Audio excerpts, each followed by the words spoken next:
Good to see you, Gary McCarr. Welcome, Ian Lockhead. See Samantha Mathews joining here. Wonderful. Um, Emily, welcome. Will Potter, welcome. Ray Ivy, Jim Kiken. Well, it's so great to see you all here. We usually get anywhere from about 15 to 40-ish people. Right now we're a solid 16, which is more than zero. Kyle Matusik and Johnny, great to see everyone. So we'll get started here in just about a minute. I think all of you have, this has almost become second nature to me, which is a great thing, but these are very much meant to be these informal, fun, community-led kitchen table talk style conversations. And today we have the pleasure of exploring a really unique challenge that the first responder and fire industry faces. And I love seeing more people rolling here, around Z-axis, around tracking, around how to actually understand who, what, when, where, why within a building. And a lot of these companies are out in the market exploring this big challenge.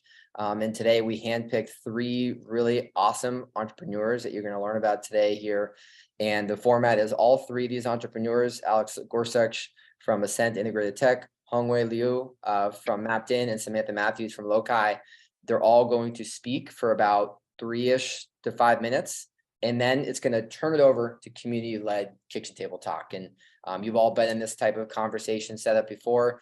It's really meant to be two-way, conversational, and this is meant to just be a learning environment. So I don't really need to play babysitter here, and everyone is respectful of everyone else. So just please come with an open mind, open heart, ready to go. So again, format now, my little spiel is done. And now I'm going to turn it over to Alex, Hongwei, and Sam. And great to see more people rolling in. Welcome, Sunny. Welcome, Garrett. Thank you all for being here. So this is great. More people rolling in. Love it. So without further ado, we're just going to go 3 to 5 minutes each for the first entrepreneur. I don't know if I need to volunteer someone, or if someone would like to volunteer themselves between Alex, Hongwei, and Sam. Who would like to go first?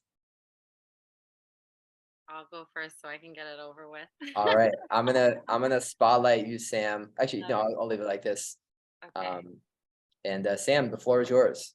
great. Hi, everyone. Thanks so much for being here. It's especially a huge honor to have Hongwei and Alex joining us, and really validating to always have Kirk here because he's just the pro on all things safety happening on the cutting edge. And um, yeah, hi, Hongwei. I literally wanted to have this on my birthday because I love this topic so much.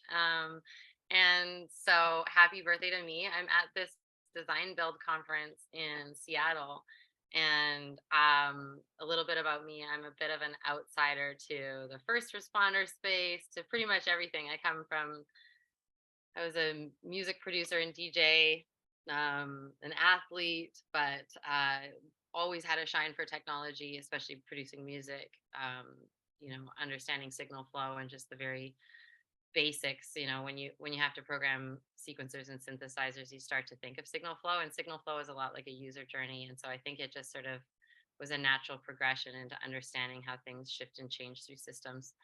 Um, i randomly saw something on LinkedIn, I think a couple nights ago, that was about this design build process in construction that looked a lot like how we're building out LOCI. And I thought I should go to this conference because there'll be a lot of scanning and data providers there, and people really on the cutting edge of this side of things, of the modeling side, the Revit side, where we have things like floor height, but it just doesn't end up making it to the people who need it, right? And so my desire and kind of last minute coming here, I always sort of follow this weird little like spidey sense intuition. I was like, I think those are the people that are gatekeeping. And so I came down here, and it's been really fascinating, like, because it was such like, the language is so specific to the process of creating like RFPs from government budget owners. So they just call budget owners owners, not. And so like here I'm coming from private industry, and I'm like, oh, you're a business owner. So you go to the owners, and then I'm sitting at the table with these people, and they're like, "You sound like a practitioner." And I'm like, "Okay, aren't you all business owners?" They're like, "No, we just own budgets at the city." I'm like, "Oh, okay, got it." And so it was just very confusing to people who are coming from the outside that are building in these in between spaces or based off of need to find their way into the sort of traditional uh, clubs that are sort of saying how things happen, and what is called what, and what these terms are.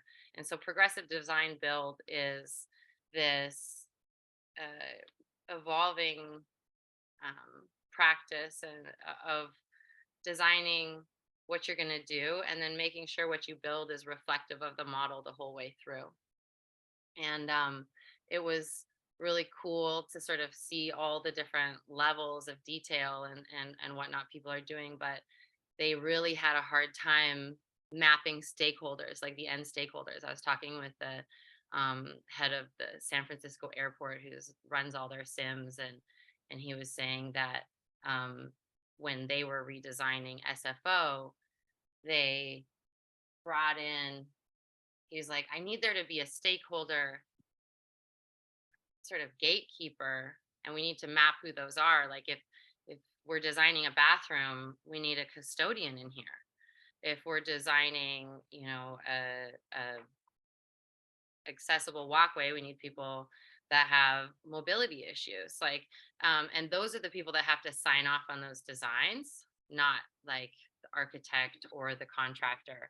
The other thing that really came up was there's this hot potato of risk going on between the contractor, the sort of budget owner, and I think that there's just this missing opportunity where we as stakeholders, or as I'm speaking on behalf of sort of first responders, even though I'm not one yet. I just started my volunteer firefighting course. Um, but there's a thing that we need to say as stakeholders of these projects, especially with civil connections to these owners at the city, to say, hey, as a stakeholder, it's a pretty big deal that you put in floor heights into my pre-incident plans, because this is the data I'm getting. But like, how do you even find these people? DBIA, I'm going to send you all there, because we need to be having and sort of breaking apart these silos into lateral conversations. And this is really what today is about, the hunt for Z-axis. I've already talked a lot, but I just want to share the kind of quick overview, because Johnny made a great deck with me about this problem. Um, and this is hopefully what I think we're going to jump into today, among many other things. But LOCI is focused on this like idea of, if you don't simulate yourself as a large enterprise in charge of tens of thousands of people, other people are going to simulate you. So the insurance company will, when you mess up, private activist architects firms will investigate you if you lie about something. Like, you can't really get away with it anymore. So it's time to sort of be more progressive in how we model our risk in an ongoing way, not just in the design build, and not just after something bad happens. Um, because this is the whole idea, right? Like the Beirut explosion, there's just been this huge activist modeling architect group that came out and said, no, it was not it was not these Syrian welders that you racistly tried to blame on shoddy work. It was that you stored a whole bunch of shit together that shouldn't have been stored together.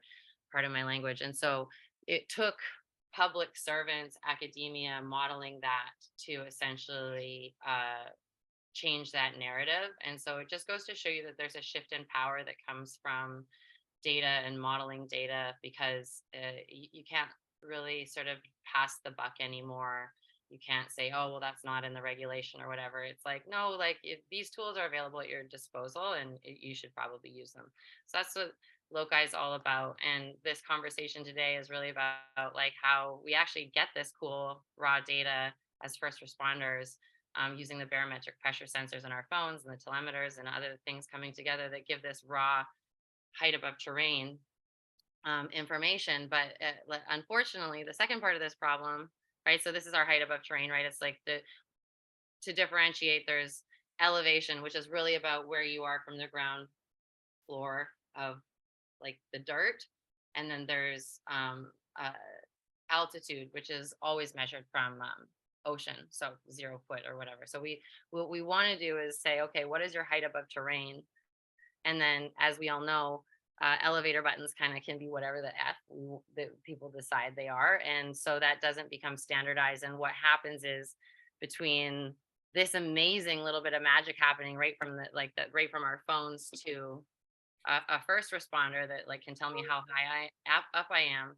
A first responder shows up, and they're like, but this floor is called mezzanine and it's 20 meters high, and this next floor is like, there's no idea what that means. And I'm excited for Alex to be able to share how he's solving this problem. But it's something that Hongwei and I have talked a lot about, is like, okay, does this blue dot wayfinding starts to solve it, because you bring in an actual frequency um, uh, that's bouncing off the built environment, and you can say definitively, okay, well, my phone says I'm this high up, and the Wi-Fi that my phone is on says that this is the floor I'm connected to.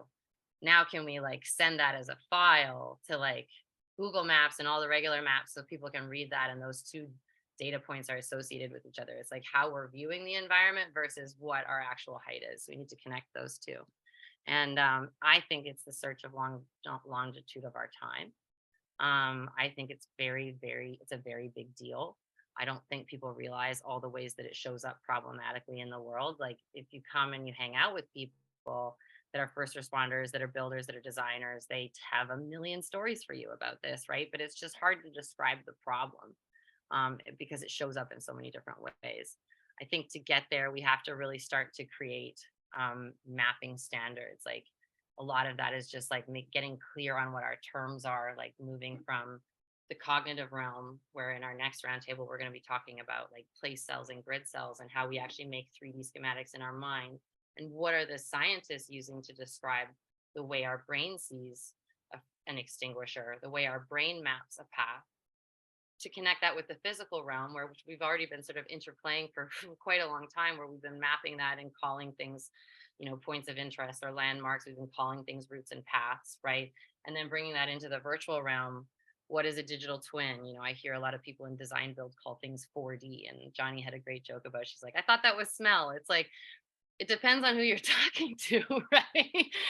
Like, and so we really have to, as practitioners, as builders, as designers, as first responders, as people who are passionate in this space, get down to the nitty gritty of what we're calling things. Hongwei does a ton of work into the actual mapping standards, and I know he'll be able to speak to what kind of data is he's pushing to have in those things that get shared across all of the consumer mapping apps that we use.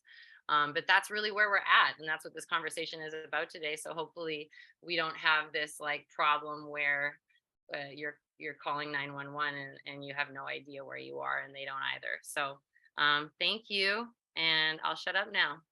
Thank you, Sam. We'll continue to go around the horn and until we'll let Hongwei and Alex both give their 2 cents. I'll throw it to Hongwei and then Alex, and then after that, we're going to continue to make this two-way conversational and open dialogue. So Hongwei, the floor is yours. Great. Thank you very much, Alex. And thanks, Sam, for teeing me up here. I'll try to be brief here. I just wanted to give everyone a quick overview of Mappedin. My name is Hongwei. I'm one of the founders at Mappedin. We've been in business based here in Canada, but operating all over the world for the last 10, 11 years now. We believe very strongly that everybody, not just experts, should be able to create useful indoor maps. And we've been, it all started as a university project. How do we help students find their way on campus? And then it became, how do we help folks find their way around the mall? And then, before you know it, we were one of the largest indoor mapping companies in the world. You probably used our stuff the last time you walked into a shopping center. About 50% of the United States malls are our customers. If you watched the Super Bowl or if you were there, we were powering the mapping experience for that too. About 10% of the Fortune 500's offices are using Mappedin as the single source of truth for their indoor mapping. And then about 4 years ago, I just happened to run into a firefighter who told me, hey man, you know that we have a big problem with indoor maps too. Have you seen this binder that's in the back of my truck? And it pretty much blew my mind, blew all of our minds, that it turns out the single biggest group of indoor mappers, the people that we set out to serve, are our first responders, our firefighters. And I've been actually quite focused on that ever since. So since we're talking about Z-axis firefighting today, and probably indoor location, I thought we could focus a little bit on some of the stuff that Mappedin has done to date. So For us, when it comes to indoor location and tracking, our journey into this has, we've been looking at this tech for a very long time. All those big shopping centers, offices, stadiums, customers of ours have asked us for 10 years, hey, should I buy these beacons? How do I get Blue Dot indoors? And I've been saying, no, please don't buy the beacons. There's better ways to do this. So here's just one example of something that worked a couple years ago. If you have an iPhone and there's Wi-Fi, you get now pretty darn good indoor location as of 2019. And this is Apple's core location tech. And Apple has been one of the bigger companies out there putting out standards for indoor mapping files. They call it an IMDF, an indoor mapping data format, and we've worked a lot with those. We've also spent some time trying to visualize and think about the right ways to visualize, multiple floors indoors. So, the data is there. We'll talk about how you create that data in the first place, but how do you visualize it when there's not as many conventions that we as humans are used to? Like in the car, everyone understands Google Maps and Apple Maps, but try driving in a tunnel in Apple Maps or Google Maps. It's actually pretty confusing. So how do we make the visualizations of the Z-axis intuitive for that end user while also being accurate? So about 3 years ago, we bid on and won a contract with DHS in the US to adapt our tools for firefighters. And I'm contractually required to say the contract number, but it's also a pretty cool statement as a guy up here in Canada that we're able to work with Uncle Sam. And here's just a quick look at what one of our customers, or users, I should say, over in Orangeville, Ontario, was able to do with our stuff. Hi, Dwight Van Alstein with Orangeville Fire Service. I'm here today at one of our buildings, 120 Diane Drive, working with the Mappedin program, and I'm going to go through with the pre-plan and mark some of the key fire safety and fire protection items on the map live in the document. Amazing. Follow along. Awesome. So here I am inside the front door, and I'm going to mark in that our fire alarm control panel is here.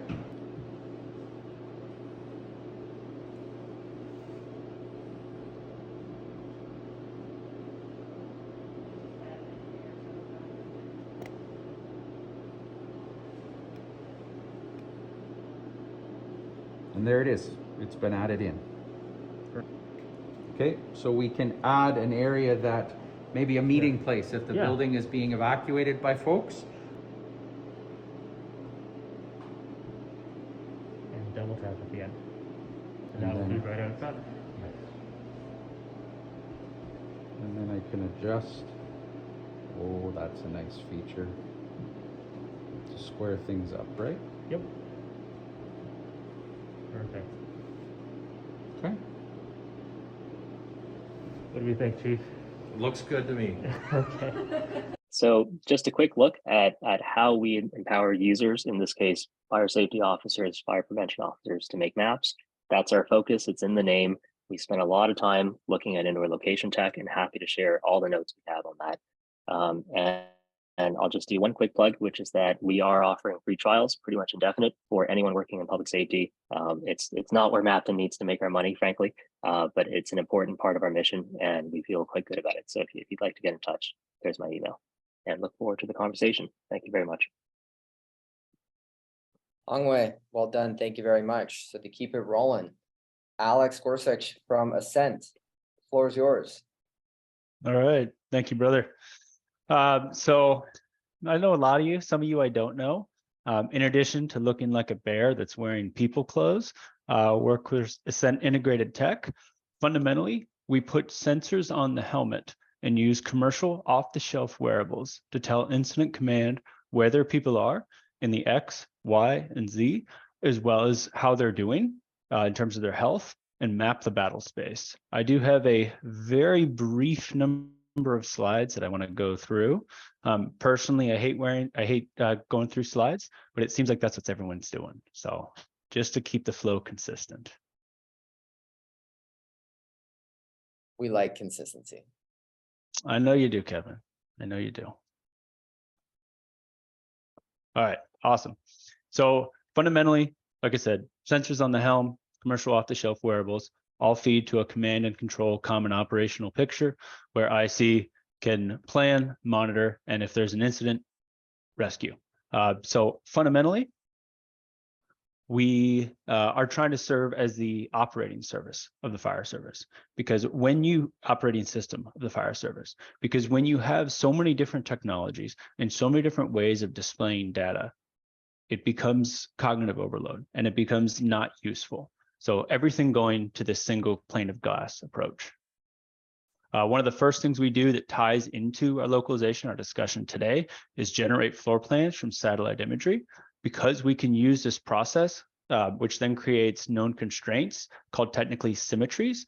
But it helps us to actually track that operator as they move through. As I mentioned, we have a helmet mounted sensor that's monitoring some stuff about the environment as well as where they are. And you can see there's some tests here.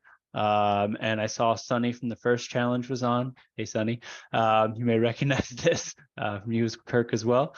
This was from our phase 3 trial, going up and down the stairwells at our office. It's picking up visual, just interesting things, right? The human mammalian visual system has 2 optical sensors. And as we walk through, we're comparing disparities between those 2 points to map and navigate our space. Our system operates very fundamentally. You can see it here mapping out our office. So after we generate that floor plan, as they move through, we're updating that floor plan in real time. Additionally, we do 2 other interesting things. Because we have environmental sensors and because we know where the operator is, we can start to map out, where the adversary is going. We can start to monitor for toxicity, et cetera. And finally, then also monitor that readiness. Because if you know where your firefighter is, even if you have the Z access, it doesn't do you much good unless you know their location. All right, that's the last slide I wanted to share. What I wanted to close with is this issue is too frickin' complex to be solved by any one approach. So we're using stereophotogrammetry now with both LiDAR and IR cut cams when distance is close to less than 3 meters, but we're also working with some other techs and some other teams. For us, teaming is hugely important. Like I said, this challenge is way too complicated to be solved by one team or one technology. It's too multifaceted. And so in addition to working with other teams, we also work with a lot of research institutes. Jim, good to see you, bud. And Ray, I think I saw you somewhere here on the call. But yeah, IFSI TEAC's great research partners. So Alex, Hongwei, and Sam are 3 entrepreneurs that inspire me, fire me up in a lot of ways. And I'm glad you're all able to see just moments of their brilliance, and they're all addressing this problem from different ways. And I almost want to look to them now as sort of like our distinguished panel where we kind of rapid fire. And I'm going to turn over to Kirk here in a sec to kind of let him give some 2 cents on this. But what I want to do with the remaining 35 minutes or so is really rapid fire. If you got a question, ask it. If you got 2 cents, drop it. And I want to just, and we're documenting all this, so we'll be recirculating all the information back to you after this. But so be selfish with the question. But I just ask that anyone try and keep your talking 90 to 120 seconds, just so we give everyone a chance to talk. So with that, I'm going to throw it to Kirk. Captain Kirk, give us your thoughts or 2 cents and kind of feedback on what's going on here. Well, thanks so much. And for those that don't know me, I'm a retired fire captain and have nerded out for almost 15 years on much of what today's dialogue has been. Thanks for having me, Kevin. Really inspiring. And Alex, I'm going to put this upcoming, actually in just a couple of days, webinar on the skyscraper battle space, because you mentioned battle space. And so Chief Dunn from FDNY, a very popular and respected speaker, who will be discussing the domain where we have no situational awareness. There is no common operating picture. It is land mobile radio voice only, and maybe the chief officer has a dry erase board and they're making plans and they're assigning units. And so thank you, the 3 of you, for building these components of it. And to the group, I think the question is, so now that this stuff is right here, right now, how are we going to roll this out? What do we need to know about interoperability? And how are we going to update the way we do business? And some people say, oh, well, AI is going to take our job. I'm laughing. I'm thinking, no, the battalion chief still needs to run comms. Now they need a technical tactician to be able to deal with these data sets that we have available now in 3, 4, 5, 6, 9D, whatever it is. It's the space over time with smell, haptic feedback, all the rest of it. And then at some point, Alex, I want to talk to you about your stereoscopic photogrammetry. Is it IR, RBG, or whatever? But when we can nerd out more another time. I don't want to get too deep down there. Thanks for everything, for helping build the solution. I love that.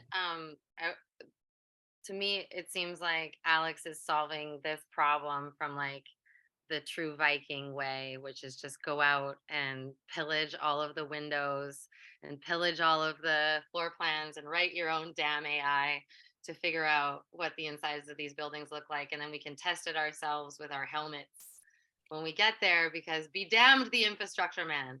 And I love that. And because it's like you say, it's going to take a bunch of people solving this a bunch of different ways. And then Hongwei, like, you've got this sort of Wi-Fi thing where it's like, yeah, you can do like gate detection with Wi-Fi, right? Like we already have these routers everywhere, and we know that US has this unique problem of like being a timber focused, no sprinkler housed country where we've got the most home fires anywhere else in like the sort of modern world. And so how can we, maybe start to like I'd love to hear like Hongwei and you talk about this, because it's like, Hongwei, you're using the Wi-Fi signals and you're having success working with Apple to say like, this is where this is going to go into the file. And are there other formats that you could then facilitate trust for, like somebody like Alex's program where, they're doing indoor wayfinding for places, right? Like public places. But Alex is also kind of coming at it from this other angle where there might be some sort of like gray areas where there's small apartment complexes or different things like that don't really fall under the like an owner's going to buy Mappedin, or like this is a private place. And so how can we maybe say that like, well, the scanning and the modeling that Alex has done could also feed into that map file? Hongwei, Alex, you want to take a stab at that, and then we'll open up the audience with some questions. Yeah, sure. I'll try to jump in. I mean, everything we do here at Mappedin, we always think about scale, right? Anyone can draw a map once. Any architect using a pro tool can do that. That's easy.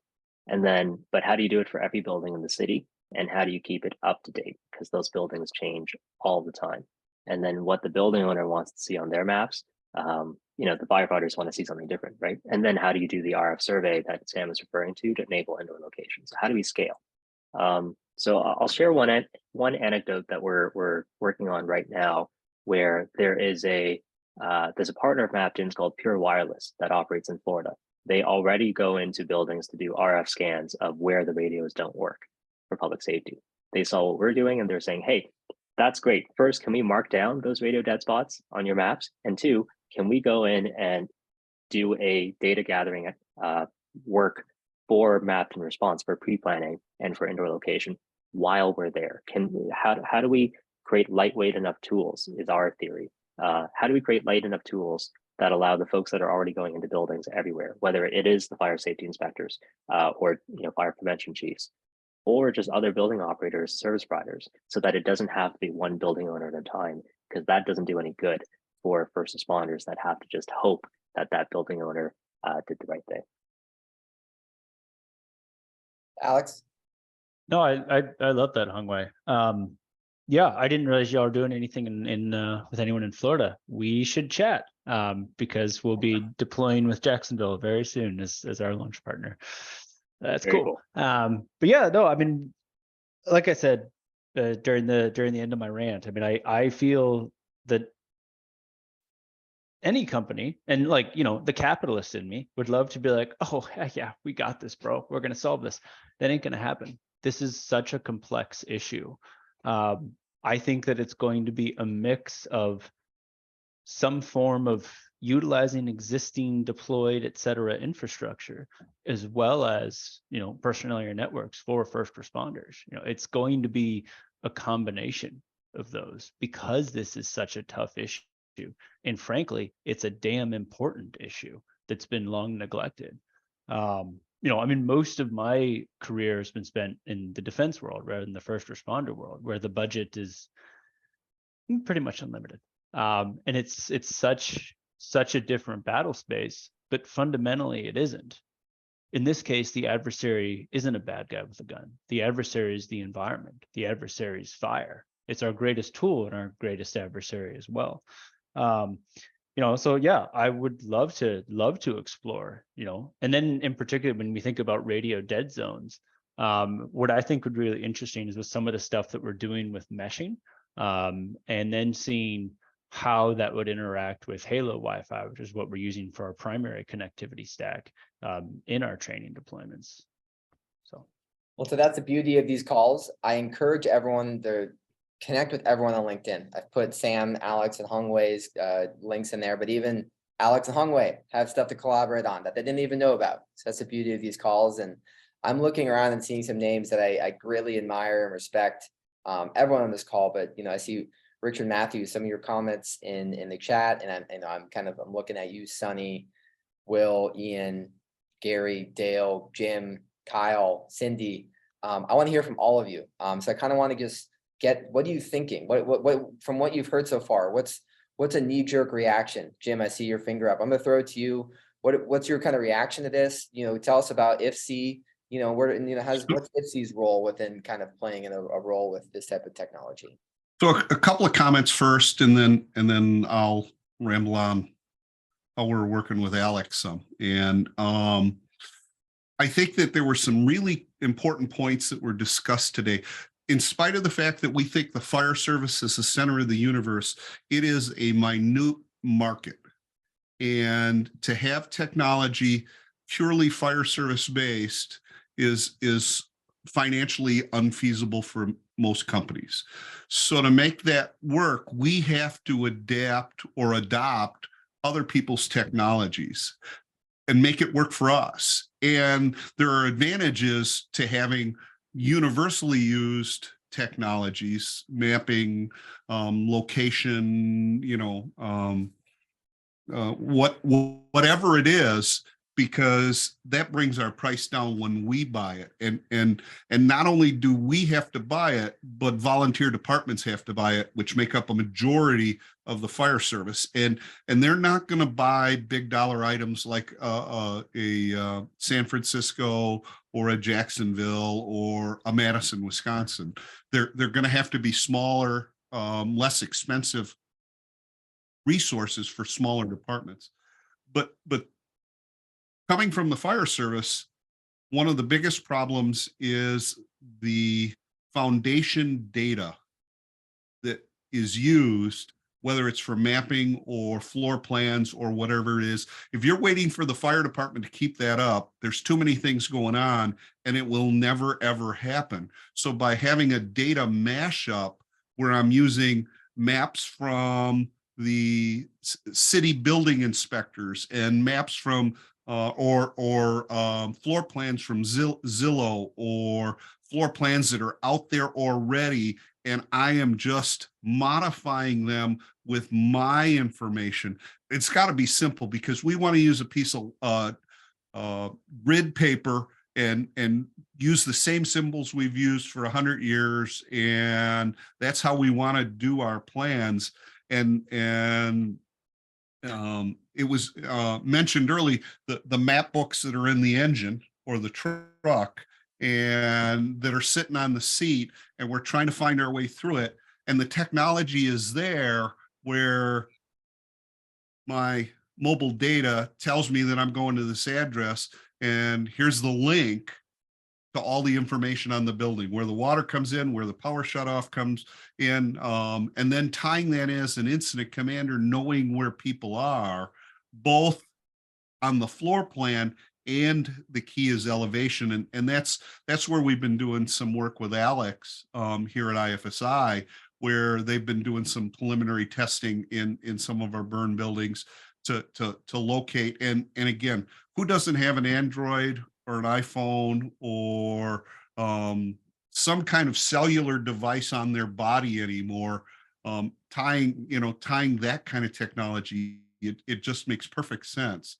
It's just figuring out how to make that happen and how that can work when I don't have a web or a Wi-Fi connection in the world, and how do I do that? And those are really exciting ideas that are being worked on by people, a lot of them not only here but across the country. So I think that there were some great points, and I too liked Samantha's analogy of lat long and where we are today, because that changed the whole world.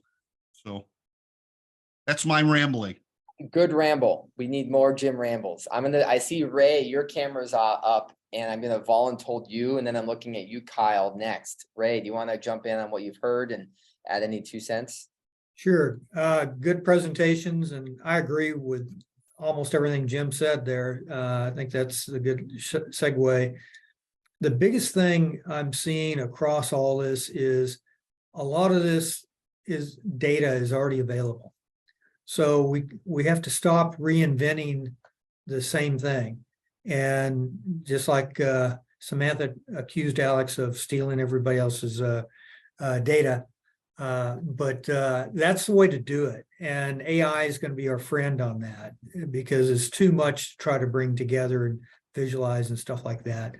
So use what's already out there, the charts, the graphs, the Wi-Fi points, the everything that's out there, and then try to pull this together into some sensible picture.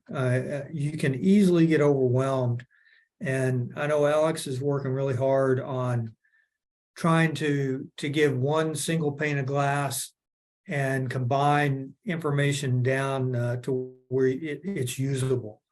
And you can drill down to that. I mean, the military has had the same issues for years and years. So you want the data there, but you don't want to see all of it at one time. You want to see what's important to you. And what's important to you as a firefighter inside is different than what might be important to the person that's in a command center or something like that. All that data is there. It just needs to be available to be tailored to who needs it and when they need it and why they need it.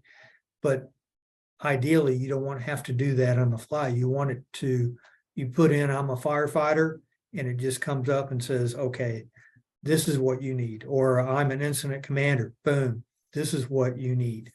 And then tailor from there. Lots of good ideas. We saw a couple of things this past week that would play into these just as well. And I probably need to get them introduced to this group as well. Again, that's what's all about, making the connections. And we're gonna turn over back to Alex, Hongwei, and Sam in a bit. But again, if you want to talk, put your camera on, or you don't have to, just raise your hand. But I see Kyle and then Cindy as well. So I'll go Kyle, then Cindy. Yeah, thanks, Kevin, and thanks for the presentations. You know, it really makes me think a lot of innovation and technology and how it can be utilized in our industry. My biggest thing is, how would I go about implementing such technology? As I forgot who said, for my FSI, I've worked for a small department, and having people go out into these buildings to try and map them out, there's no way that's ever going to happen. And keeping them updated. I did see a question if somebody works with community development and permits. We do have programs where we exchange information with permits, floor plans. What we currently use for our pre-planned software is Flow MSP. I don't know if anybody's familiar with that. And that has been very beneficial to us. It's tied in with our dispatch system. So we get dispatch, we get the pre-plan up on our computer. It's very user-friendly across multiple departments. I like where the technology is headed. I just am concerned on the smaller scale side of things, the implementation of it, and how to get it up and running and going, especially, again, for the smaller departments. That's really what I think about. And then, is there any testimonials from any of these softwares being utilized today of firefighters getting in trouble and these technologies saving them, I guess would be my biggest question for the three that spoke today. Yeah, Hongwei, Alex, Sam, we just had some speakers and I want to continue letting the speakers go. So Hongwei, Sam, Alex, if you want to kind of just riff for a minute or less and kind of keep the combo going. Yeah, I'll answer that last question first. Not a firefighter. I hope I could pass the physicals that you guys have to go through, but and maybe try it out someday, but can't claim to have run into the burning building. Our insurance company had our general corporate insurance company had a heart attack when we said we were going to get into this line of work. But we told them, look, we're trying to make pre-plans. We're trying to make the files that go in the back of the truck to turn a binder into an iPad, because then at least you can have coverage of 50% of the city. We're trying to get contextual information into people's heads over the radio. Ultimately, if someone's looking at an iPhone or an iPad in the building, like something's already wrong, and that's not what we're trying to do. So that's the fine line we're trying to walk. And frankly, we're trying to improve incrementally. For me, it's not about how much tech can you jam into the car or onto the firefighter. It's how do you do something that works at scale and makes things a little bit better and go from there. So that's number one. Number two is how do we actually roll this out without just killing you folks on labor? I hear that all the time. My first comment though is you guys are already doing it. Everyone's doing it, right? Everyone's making maps. They just can't possibly scale to city scale because it's so hard. It's so time consuming to hire GIS people or CAD people to work with bin files. But our observation is, well, all the people that are doing surveys, writing on clipboards, enlist them. But where we want to go long-term is interoperability. We're already syncing a lot of the maps that we make for our customers into Google and Apple. Increasingly, if you see an indoor map inside Google or Apple Maps, that's from us. Most of the malls are straight up right from Mappedin. So we already offer our customers a way to sync to platforms, for lack of a better word, that they choose to sync to. I think it's a no-brainer to say, check this box, we'll sync it to the fire department. But that's going to take time. So for me, this is an ecosystem play. How do we let all the building owners, insurance companies, fire safety inspectors, the people that actually very much care about this problem, how do we let them know that in the process of maintaining their BIM files anyway, they can help you folks and get that word out? And that's really what we're trying to do as part of our public safety initiative. Alex, Sam. Ladies first. Go ahead, Sam. Oh no, I mean, I was just echoing it in the chat that it's just a big deal to like huge companies that we work with don't know how to make Apple Maps change where their entrance is. It's like, it's kind of insane. Hopefully we're kind of coming out of the era where you just like, you platform, no talkie. Like you don't get to like, you Facebook, no service. Like it's just like, hopefully we're getting to a place where like, and I saw Apple has, and actually if you can join our next one, there'll be some great experts on there. James, who's on Hongwei's board, has that blog Map Happenings, and he's really gone into detail about a lot of this stuff that people are trying to launch. Like Apple's trying to launch like the Apple business equivalent of claiming your space, but claiming your business is one thing. Claiming the actual physical infrastructure of the route to the door is another. There's got to be some sort of trusted format of data there, and it's got to be an interoperable, trusted. Like who says this is a door? Like there's got to be some authority there. And so I think that it's really powerful what Hongwei's done. And I think it's just like, it's like the sleeper hit of the year. Like this guy's just like out there, like getting all the maps in all the places and like connecting them to the things that matter. And I think that's like where the biggest opportunity is like, how do you decide on what that ground truth is that we can all start to connect the two. And I'd love to hear a little bit more about how, Hongwei, you've worked on that actual standard, and how somebody like Alex and I can come in and work on that standard to make sure that we can talk about, hey, IMDF is coming, right? Or that as an enterprise or as a business owner, I know that the only way that I'll be able to change anything, like, hey, I'm doing a renovation to my mall and there's a whole, or in the example of what we're working in right now, just with C-SPAN, huge commercial ferry line operating 24 hours a day has changed its entrance. If you don't take the right entrance and you miss the turn, you go on a no U-turn road with a semi across a high-powered gas line. And so that's not very fun or cool. And but how do you actually tell Google Maps and Apple Maps as the ferry terminal provider that this has changed? How do you even get the city to change a sign? Well, you actually have to complain 60 times from different providers. Like there's all these like huge obstacles and just giving people like really basic life-saving information. And so really deciding on how it actually gets to those big providers. And I thought, like, to me, it blew my mind when I found out that Hongwei actually had access to provide information to those impenetrable giant tech companies. This is a big deal because at the end of the day, we all know that there's no standard ecom. Anybody could have any iPad on any apparatus with any amount of like semantics of data. Most of the time, it just ends up being one single PDF, and there's just a bunch of empty subfolders. I've seen them, and so it's like the reality is first responders are using Google Maps. The reality is first responders are using Google Apps because we haven't put anything into the ecom yet. And if we don't have a way to help facilitate business owners and people and facility managers that actually care with how to change that tool, the information about their place on the tool that everyone uses, including their people, like, yeah, it's very frustrating. So it's Hongwei to me has just like cracked this massive challenge where if we can all start to figure out how to get on that IMDF, it'd be very powerful. I'll just add we haven't cracked it. Thank you, Sam, for the vote of confidence, but we're working on it. I think we have a strong conviction on what's the way, and now it's just execute with all of your help, hopefully.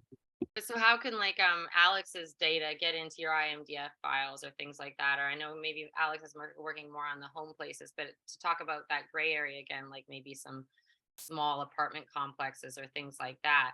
How do we start to be like, hey, Google Maps, you should at least like, because we haven't solved this like ecom problem and things like that, because we know first responders are using you, how can we make a push for some of those like gray area public spaces, those multi-level little like apartment complexes where unfortunately a lot of people die every year?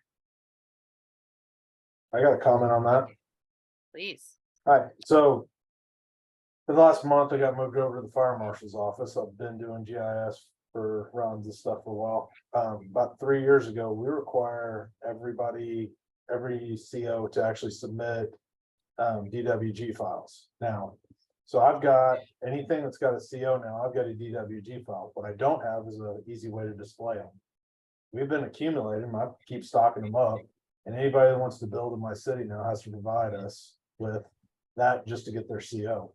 If they want to change something, they've got to supply us with it. So right now, I'm the gatekeeper of some of. Are you talking about those smaller businesses, like apartment complexes? So they don't go in if I don't have it, without providing me the files that I've given them the format to. We get them directly from the architects that are designing it. Corey, well done. Hongwei, you want Hongwei, Sam, and Alex want to give comment, and I wanted to throw it to Kirk. No, I think just, yeah, well done. Every city should just do this going forward.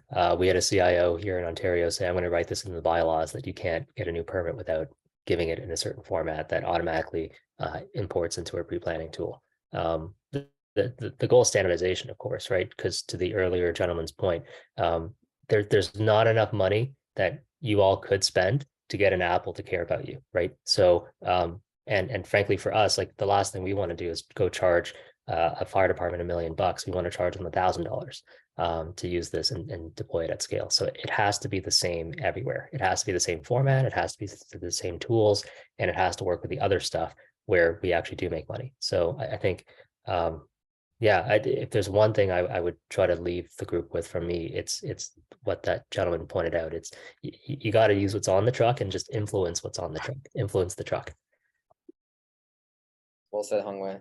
I want to throw it to Kirk. I know you had something you wanted to say, and then I see Sonny, you're on too. I think you know a thing or two about the Z-axis conversation. So, Kirk, what do we got? Yeah, Sonny is critical to get on here, and thanks for the three experts today building components of the systems of systems. And on the scale thing, the one I'm going to put a couple notes here. to reference, but the fact that Google phones, Pixel phones, and Apple Watches are calling 911 today and saving lives today is meaningful. It is at scale capable, including GPS. And then this is our opportunity to team together and enable it in 3D. So thanks, Kevin. Just that's it. The big teams are building it, and how do we support them and move it into the first response? And good work, Corey. Thank you for your comments. Sunny, tell us a little bit about who you are and a little bit about the first challenge, if you can. Sure. My name's Sunny Kirkley. I'm with the Indiana University Crisis Technologies Innovation Lab. I'm currently managing the first challenge, which is a competition focused on teams developing what we call market-ready prototypes for XYZ location within 1 meter accuracy. So these teams they don't have access to pre-deployed infrastructure. They show up at a structure, they know nothing about it. Now they have to start tracking with that goal of 1 meter accuracy. So I won't really comment on the technologies because I don't want to be seen as preferring one technology over another, but we have 10 finalist teams that are coming out in a couple of weeks for field testing at the Muscatatuck Urban Training Center. And we will be running them through, first responders using their technology in authentic scenarios. And then from 10 teams, we'll down select to 6 teams. Will come back in October. So the 6 teams between March and October will win a little bit over $4 million of additional funds. We've already put out over $1 million in prize money in the first rounds. We start out with about 32 teams in the first 3 rounds of competition. We're down to the 10 finalists, and and a lot of the themes that were here are part of the competition. We talk about market-ready prototypes because we see that as, are they affordable for first responders? Are they scalable across first responder use cases? Are they robust for how first responders work? The only value proposition I'll add in here is, in my opinion, I would rather have a lesser solution that meets those criteria than something the fire department can't afford, or something that really works well, but it's not ruggedized enough to actually be deployed for most use cases. And so we're pushing the teams for technologies that's real now, really trying to accelerate what will probably going to be on the market in a decade, but can we get that out in the next couple of years? And so we're hoping out of the October final field trial that we'll end up with teams that are really getting close, not necessarily at market, but they're getting really close. So we're not looking for just the latest, greatest tech, but really solving this problem of how can you determine XYZ without any pre-deployed infrastructure for first responders. And so I'm happy to answer any questions about it. I put a link in here. Kirk's put one link in here. I'll put another one here.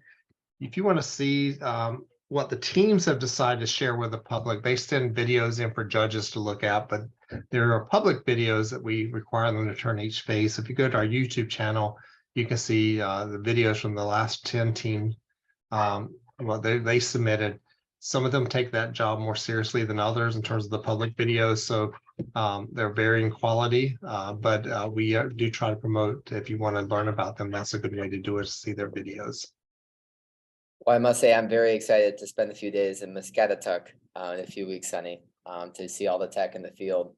And I just wanted to thank you forever for the comments. We've got 5 minutes technically left. Maybe we'll go 5 over, so we get about 10.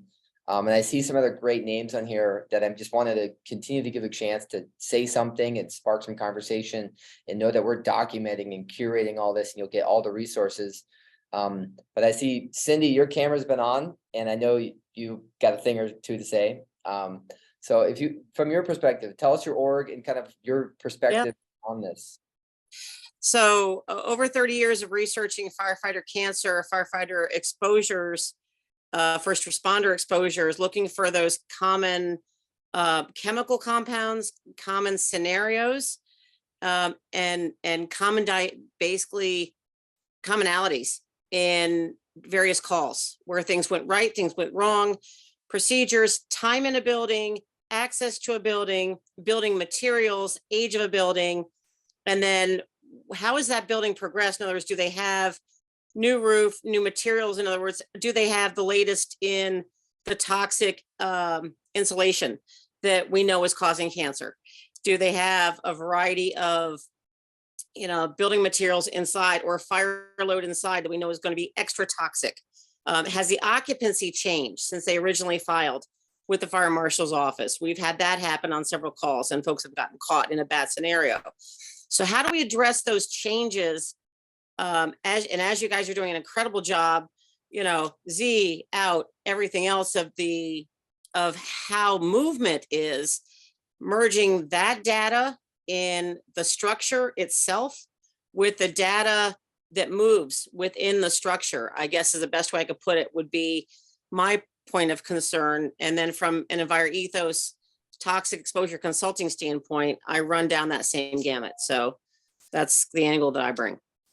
Well, I'd love to hop in and answer that, because it's something that we're specifically trying to solve, which is what is the ongoing of that building, right? Like I said, I'm at the design build, and like, I'm trying to say that, hey, wouldn't you like your buildings to be known and have a reputation for being the most manageable buildings in perpetuity? That's a great value prop. Like, so being the most manageable buildings in perpetuity means that you're going to pass off an active model. Like, we have active directories like Microsoft, but it's amazing how many companies don't even have an active directory. Like, they just have a role directory. Like, they have an Excel spreadsheet that has names. They have an Excel spreadsheet that has key cards. It may as well be a skeleton key, right? And so in a lot of cases, like, we have to sort of assess where people are at. But then the idea that we're going after is like, well, we've had design build for 20, 30 years. We've had a lot of these, like, to Hongwei's point, we've had Esri and ArcGIS and Autodesk for quite a long time, but why hasn't this made it over into like just basic consumer information, basic stakeholders who need this info too? And I think the problem is that we haven't included in our civic bidding process the longevity of design. So when we design a new building or we make a new update or something like that, like, I see it all the time when I'm like, oh, you decided as this like land developer to put a park here, but you didn't procure waste management services, and you made the building pet friendly later, and now there's perpetually overflowing garbage cans here because this isn't something that you planned for, right? These are little things where it's just like, no, you have to have long-term accountability, and the city budget manager, the buyer, the people who are approving these things need to put in the longevity of the design as part of how you get your taxes. And it's like, to Richard's point, like, we require or like certain file types, we require this kind of thing.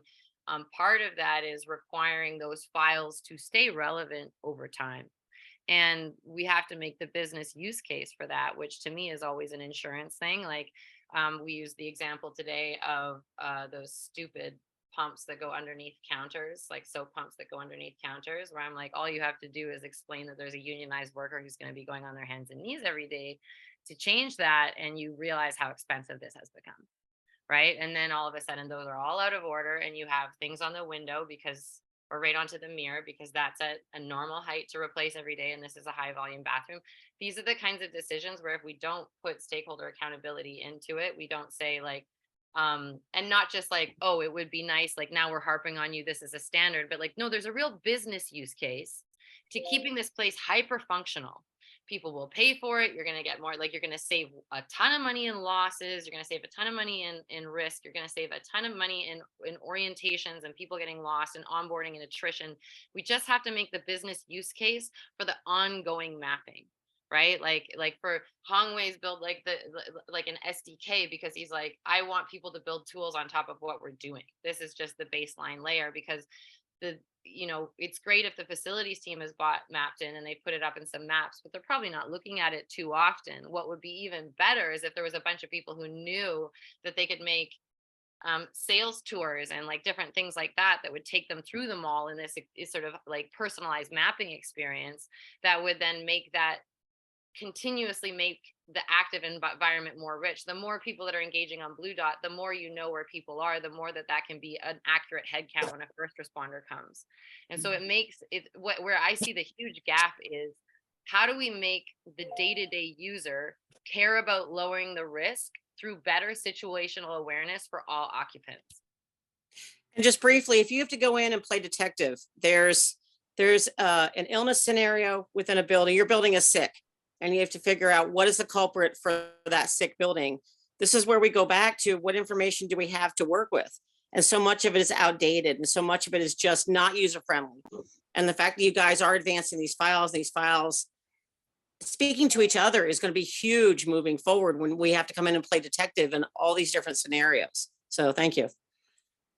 Well said. I mean, we are at the hour, but there's, I want to kind of give anyone else that your camera's off. I mean, I'm seeing Richard Mathews, Joe Neuster, Will Potter, Ian Lockshed. There's some other people that I'm just kind of Gerald Yusko and some of the other, I've seen some names. If anyone or anyone else, I didn't say Dale, Janine, Garrett, Emily, Peter, anyone else, kind of forever now, hold your peace. We still have some time.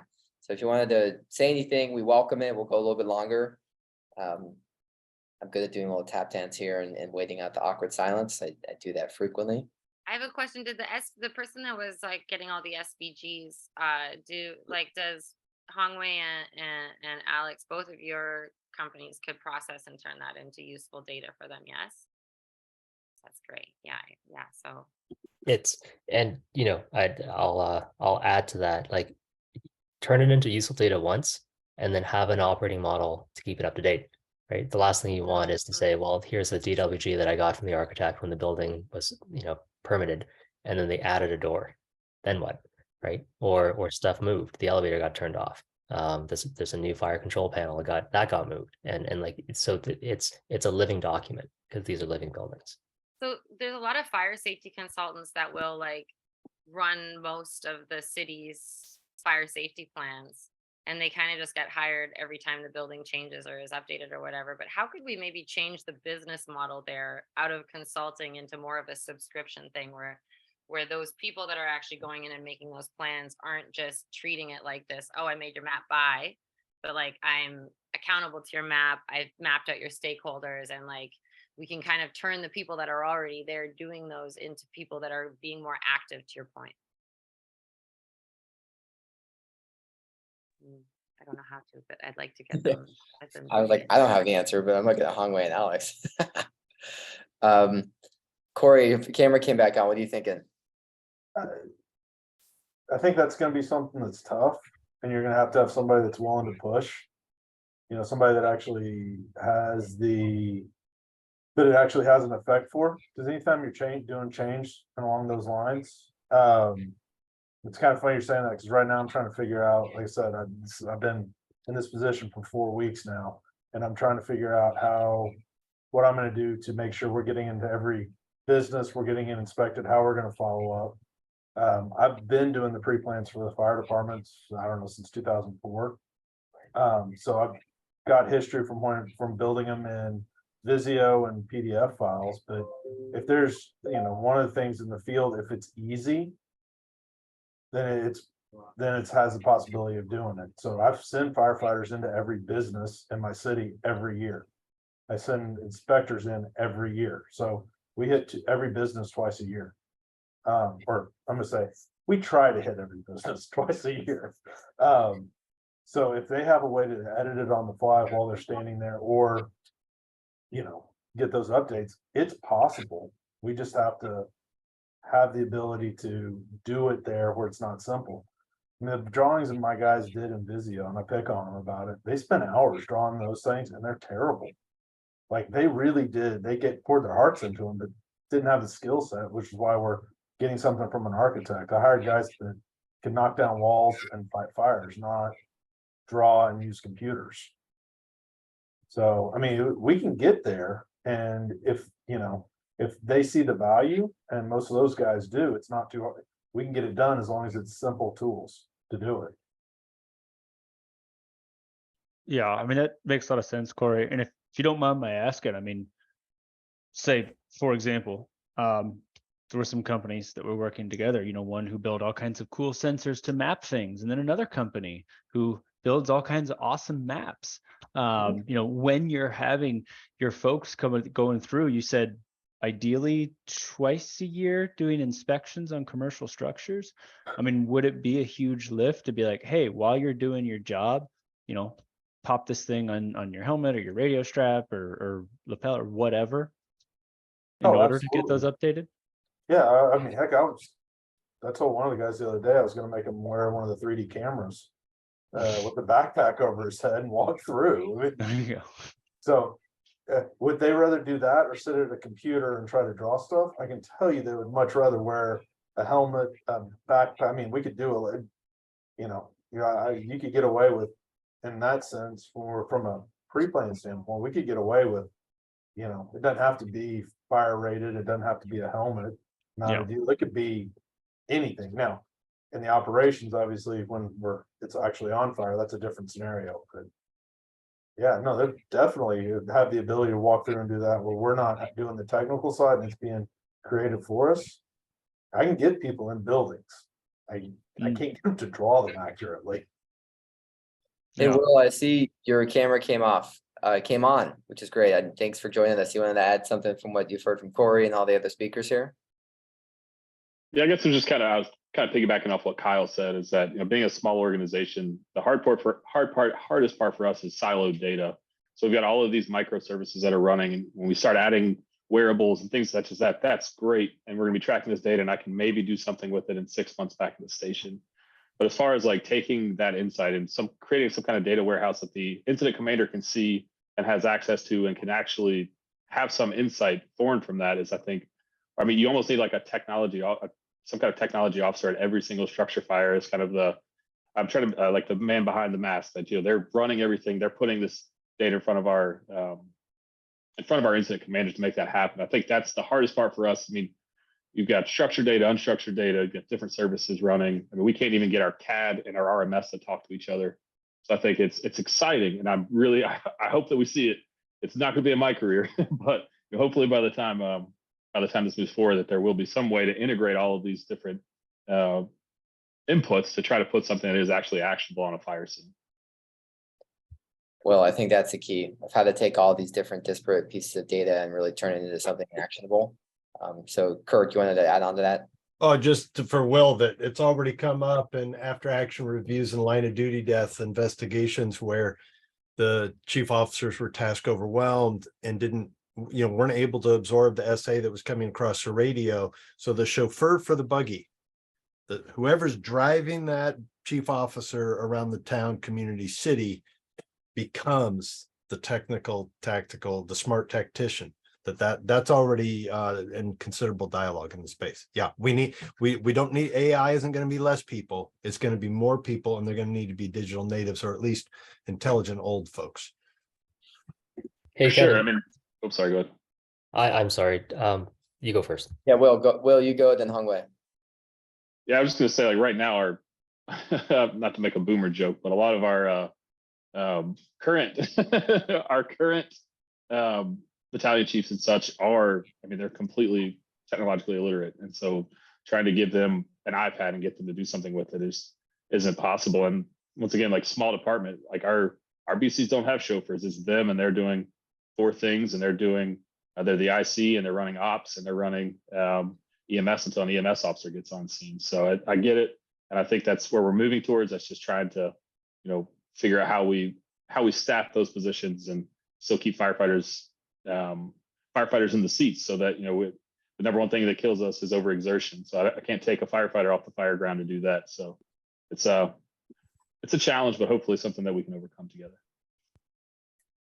Hey, I mean, the earlier comment about I hope to see this in my lifetime, it triggered something for me that we're looking at that's not ready for commercialization, not ready for use, but I think you'll find it pretty cool. And this is going to happen pretty soon. So if you have one of the latest iPhones or iPads, I'm going to sound like an Apple sales guy at the end of this, but I promise I work for Mappedin.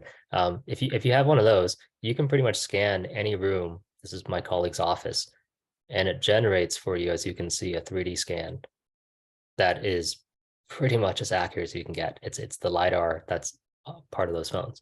So you can imagine someday, not so far away, where you say to your community, your business owners, hey, we're the fire department. We just want to keep you safe. If you got one of these new devices, and this is going to go into pretty much every new smartphone at some point, the pro models, please scan it and send us the file that's in an open source format, right? So open source is the key. There was a lot of comments about, everyone's talking about DWGs still.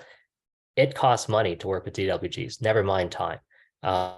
Whereas if you can get a GeoJSON, if you can get an SVG model like this, if you get an OBJ, those are open source formats. Anybody can speak those.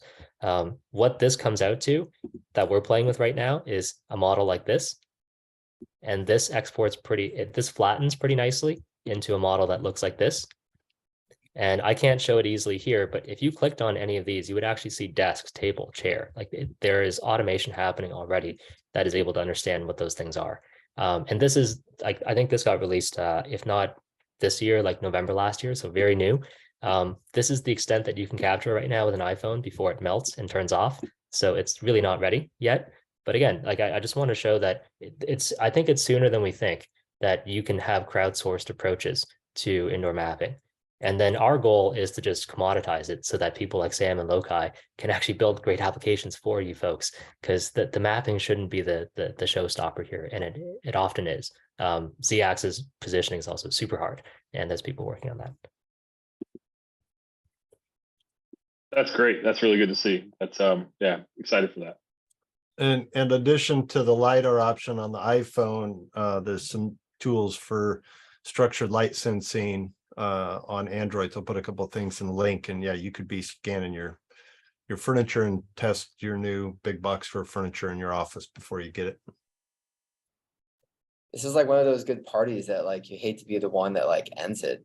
Just I don't want it to end really, because I just look around and there's so many good comments. Joe, I see you. Maybe you try to turn your camera or not. But I kind of last final. Joe, you came off. You want to add anything?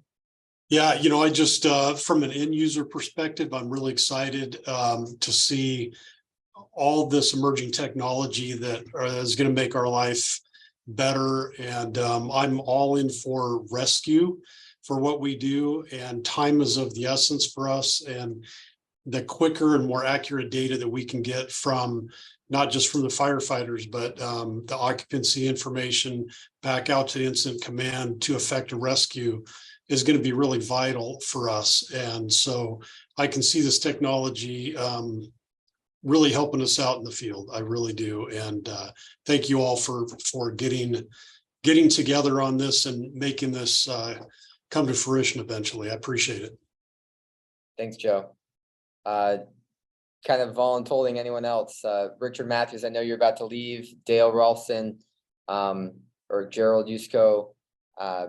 Anyone else want to throw any final things before we're going to wrap it up with final comments here?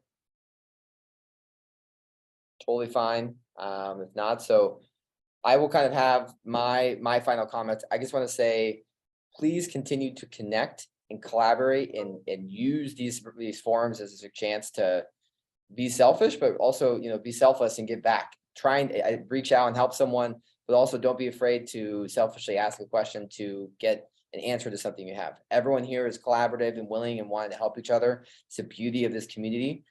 So look, we'll be sending out a recap here shortly, but I would just say that, again, my brain is blown, and I have 6 pages of notes just thinking about all the different ways that we can actually apply technology to deliver positive outcomes for first responders, which is very hard to do, but something that is ever so urgent. So I just want to thank everyone for being here, and to kind of give one, I missed it, and thanks for repeating, Richard. Happy birthday, Sam, and happy birthday to Hongwei tomorrow, I believe. So these March babies.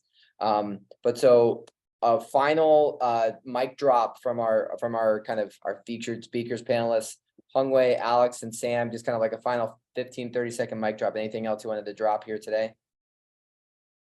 Go with Hongwei first.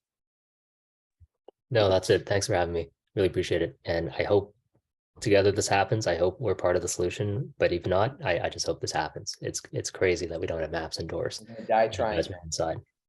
Yeah. Sam? It will happen in our lifetime. damn it. There's so many different ways to do it. And that's the thing. Like, it's like, as soon as you realize there's a bunch of different approaches, and that you see how different they are, but that they both are achieving the same thing. It's just like, it's not a matter of can it exist, it's just when, and it's right here. So I just think we just have to keep talking to each other and sharing our files and making those files open source. Well said, Sam. And Alex. All right. Final thought. This is a tough problem. I think I've said that too many times today. It's going to be solved. People working together, to echo some of the other comments. The final thing that I'll close with is this is a very hard problem. We all give a shit about this because it's interesting, because it's needed to be solved, and because it's intellectually stimulating. We're in this because of our curious minds, but what's going to be solving this is us working together, interoperability as humans, but also our drive and our warriors' hearts. That's what's going to solve this problem, by committing to and finding and pushing for the solution that's needed to keep first responders home safe to their families. And I wanted to finish with Kirk. So you guys, why not? You're a good man, Kevin. Thank you very much. I was just sending a note to Sonny to say, Sonny, great to have you here, an expert in the field. And absolutely, Alex, it's all about the collaboration. It's going to be damn hard. The hardest thing the fire rescue service has probably ever done, be technologically intelligent, and it'll be worth it, because 7,000 people today deserve something different than a phone call. Well said, everyone. Forever grateful and excited for the opportunity to continue to address this challenge and make us all better, faster, safer. So once again, thank you. Be on the lookout for more events coming out, most likely early April. We've kind of had a bunch of events back to back, so we'll be chilling for a little bit, but early April we'll be going again strong. And I look forward to seeing all of you in person, and if not virtually, very soon. So have a good day, everyone. Thanks, everyone. This was awesome. Thanks, Kevin. Bye-bye, everybody. Thank you, everyone.